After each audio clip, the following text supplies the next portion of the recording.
Hello and welcome back. My name is Josh, and today I want to go over another video talking about PE ratios and how to think about them and how we can look at that to try to forecast where the market's headed.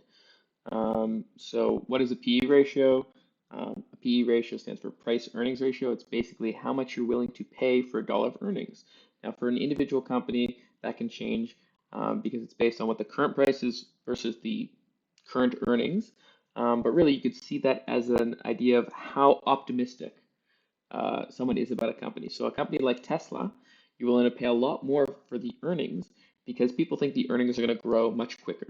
Meanwhile, a company that maybe is doing poorly or has significant bumps along the way, like an Intel, if there's a lot of competition, people are willing to pay a lot less for those earnings because they're either less safe, they don't think they're going to grow as quickly. There's a number of things that could lead to lower PE. So I like to think of a PE, especially a current PE, as an understanding of how optimistic people are about those earnings and how much people believe in those earnings. So again, a high PE typically means people are very optimistic there's going to be a lot of growth because you're willing to pay more for a dollar of earnings today because you think that earning is going to grow. And if it's you're willing to pay less for it, why? Because you think maybe it's going to shrink or go away completely. So that's one way to think about PE. However, when we look at the entire market again, it's how optimistic are we? And I have here a chart that is it shows the historical PE ratio of the S&P 500 since the 1950s, and they've taken a standard deviation. I've mentioned before, and I think in another video up here about kind of where we are in the cycle and exit multiples. And again, exit multiple to me is the same as PE, but it's a future-looking indicator. So PE is the current price to earnings, and exit multiple is what will be when the business is stabilized. What are we willing to pay? So again, Tesla might now, let's look at it actually. Tesla stock. Right now it's got a P of 375. Well, that's because, again, we expect this company to grow very quickly for the long term. But one day it's not going to be growing at 50% a year. So what is the stabilized PE that we're willing to pay for it? And typically that's been between 15 and 30, depending on number of factors. Anyway, this chart again shows how it compares to the historical average in standard deviations. And you can kind of see right here, right now, we are much higher. We're more than 2 standard deviations over the normalized PE ratio. So many people say, oh, this is it's a signal that the market's due for a pullback. I'm less sure, I'm not hoarding cash, but I am trying to be prepared. I made another video about kind of where I see the next couple years. I do think that there are some warning signs. Again, I'm not saying that we're due for a crash or anything, but there are warning signs up ahead. There's high inflation, high PEs, but potentially they could be raising rates, supply chain issues, and the market did get hit pretty hard today. So there are some warning signs. So my thinking is best to be prepared should there be something. And when we look at this, here's an interesting chart. So this is comparing the S&P returns versus the PE ratio. So we can see here when it's gray, it means it was between -1 and 0 standard deviations. Green means it was below. Orange means it was 1 to 2 standard deviations above, and red means more than 2. So basically, when the PE was artificially low, you can see over the next couple years, the stock market ripped higher. But when the stock market was above where you'd expect the PE ratio to be, like here, the stock market did poorly over the next 10 years. And as you can see right here, we are again back over 2 standard deviations. So by this logic, you would expect some contraction in that PE, which means that you would expect the market to do less well over the next 10 years as we've done over the previous 10 years.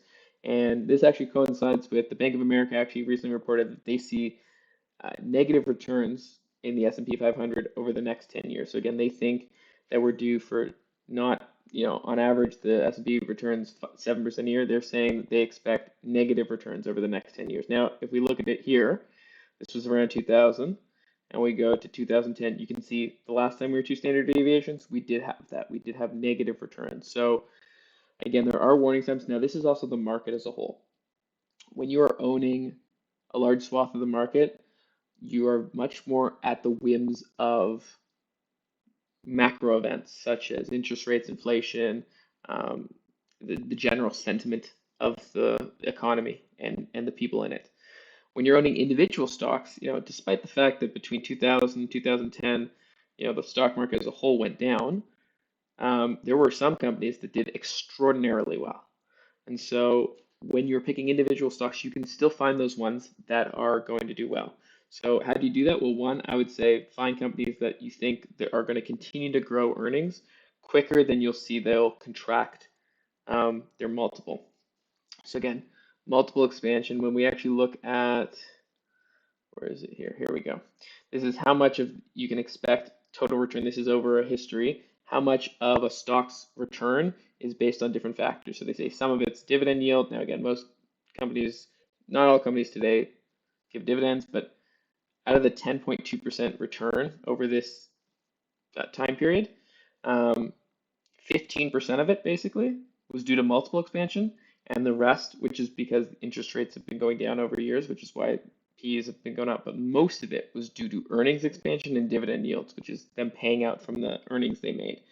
So the vast majority, this is about 65%. So again, number one thing, look for companies that are really good. You're gonna have to grow your earnings significantly.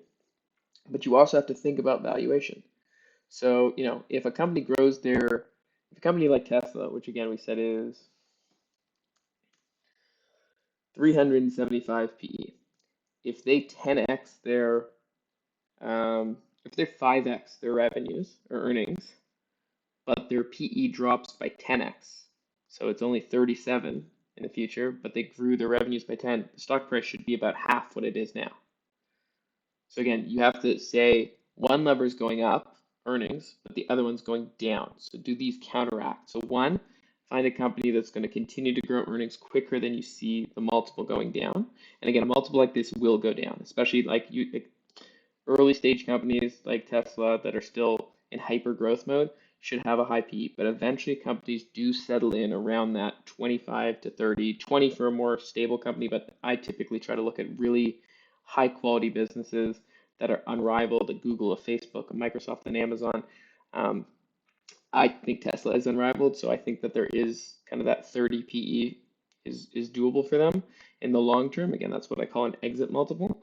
But they need to continue to grow earnings at a really high rate in order to maintain kind of their level. So again, I'm continuing to invest in great businesses, but I am trying to be more cautious with my valuation. There were a couple companies where I just basically said, wow, look at the growth on this. But when you actually dig under the hood a little more, you really have to make sure you're paying a reasonable price for that growth. Because some of these companies, when they miss growth expectations by a little, we've seen a couple companies already, Zillow, um, Peloton, what was the other one? Not Afterpay. There was one the other day that dropped, 30, 40% in a day because they missed earnings. Like companies are now saying, hey, if you're not hitting your expectations, we're going to punish you a ton.